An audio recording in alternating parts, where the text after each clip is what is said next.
Bonjour asalaamaaleykum sama gars yi voilà j'espère que yéen a ngi si jàmm moi aussi man it maa ngi si jàmm voilà dalee nag jàmm seen Like Mobile votre chaîne de technologie voilà tey astuce bi leen di dafa jëmaat si WhatsApp WhatsApp dafa découvrir benn fonctionnalité bu bees voilà léegi nag ma wax leen que bépp système boo xam ne WhatsApp da ko changé da ngay dugg sa WhatsApp sa Play Store nga dem tapé WhatsApp voilà léegi lan ngay def mooy da ngay xool ba xam sa WhatsApp bi ma ngi laaj mise à jour wala laaju voilà léegi suñu WhatsApp bi laaju ko léegi mën nañu bës ouvrir voilà léegi nag bépp système boo xam ne WhatsApp teg na ko fekk defoo mise à jour yow doo mën a xam ban système la WhatsApp changé voilà léegi ñu dem WhatsApp Like Mobile pour mën leen wan système bi nga xam ne WhatsApp da ko découvrir voilà léegi bu ñu duggee WhatsApp Like Mobile mi ngi nii voilà léegi dañ leen jox benn exemple léegi bu ñu demoon tapé benn message voilà pour envoyer ko Like Mobile voilà ñu def ko salut Like Mobile voilà ñu def salut Like Mobile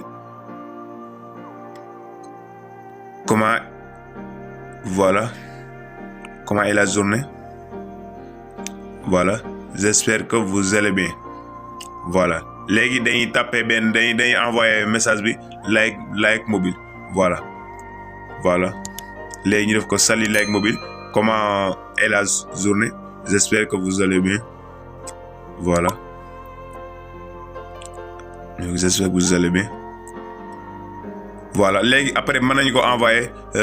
message bi automatiquement léegi message bi dem na voilà léegi nag ban système la WhatsApp changé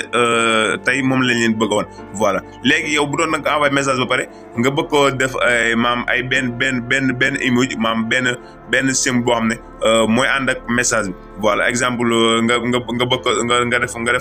nga def flèche loxo bi pour mu ànd ak message bi wala nga def ay reetaani voilà wala nga def cœur bi voilà léegi nag jërëtul ngay dem di taper ay emoji léegi message bi nga xam ne mën nga ko envoyer mën nga see génne emoji yi nga xam ne voilà WhatsApp découvrir ne ko tey jii voilà léegi nag jërëtul ngeen dugg fi pour def emoji voilà léegi bu nga xoolee bu ngeen dugg fi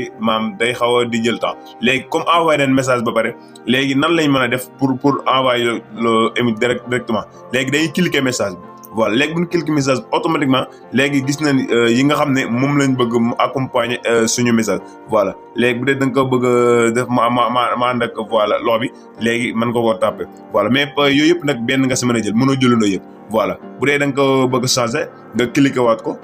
voilà léegi da ngay cliquer waat message bi voilà mu ñëwaat nga dem voilà nga xool nga dem cœur bi nga envoyer cœur bi voilà bu dee cœur bi neexu la mën nga tapé waat voilà nga envoyé triste bi